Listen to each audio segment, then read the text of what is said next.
Welcome to పూరా local. Mulugu జిల్లా వైద్యాధికారి డాక్టర్ అల్లెం అప్పయ్య ఒక గిరిజనుడు. ఆయనది ములుగు మండలంలోని మారుమూల గ్రామం అంకన్నగూడెం.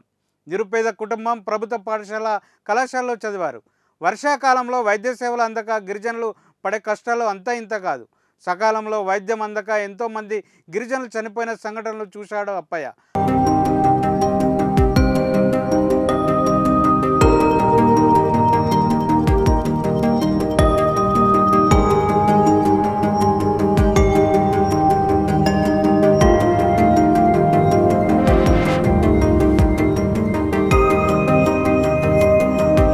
ఆ పరిస్థితిలో మార్పు తేవాలనే లక్ష్యంతో కష్టపడి చదివి వైద్యుడయ్యాడు. జిల్లా వైద్యాధికారిగా పదోన్నతి పొందారు. ఆయన తన మూలాలను మర్చిపోలేదు. ఇప్పటికే తానే స్వయంగా కిలోమీటర్ల కొద్ది అడవిలో నడిచి వెళ్ళి గిరిజనులకు వైద్య సేవలు అందిస్తున్నారు. ఆయనే ములుగు జిల్లా వైద్యాధికారి డాక్టర్ అల్లెం అప్పయ్య.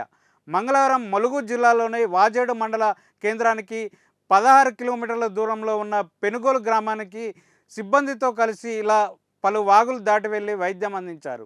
వర్షాలు జోరు అందుకోవడంతో గిరిజన గ్రామాల్లో సీజన్ వ్యాధులు ముప్పు పొంచి ఉంది. దీనిపై ఆదివాసీలకు అవగాహన కల్పించడంతో పాటు ముందస్తు వైద్య పరీక్షల నిర్వహణ, మందులు, దోమతెరల పంపిణీ నిమిత్తం స్వయంగా తన వైద్య బృందంతో కలిసి మధ్యాహ్నం జోరు వానలో నడక సాగించి రాత్రి 7 గంటలకు గ్రామానికి చేరుకొని అక్కడే బస చేశారు.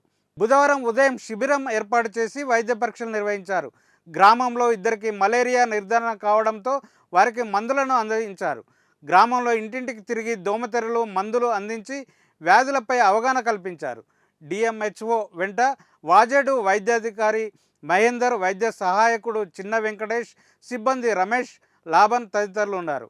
ఎంతటి కష్టమైనా భరించి జిల్లాలోని మారుమూల రవాణా సౌకర్యం లేని గ్రామాలకు కిలోమీటర్ల కొద్దీ కాలినడకన వెళ్ళి వైద్య సేవలు అందించిన అప్పయ్యను తెలంగాణ వైద్య ఆరోగ్య శాఖ మంత్రి దామోదర రాజనరసింహతో పాటు పలువురు ఉన్నతాధికారులు అభినందిస్తున్నారు. ఇది ఇవాల్టి అప్డేట్. మరిన్ని అప్డేట్తో మళ్ళీ కలుద్దాం. చూస్తూనే ఉండండి పూరా లోకల్.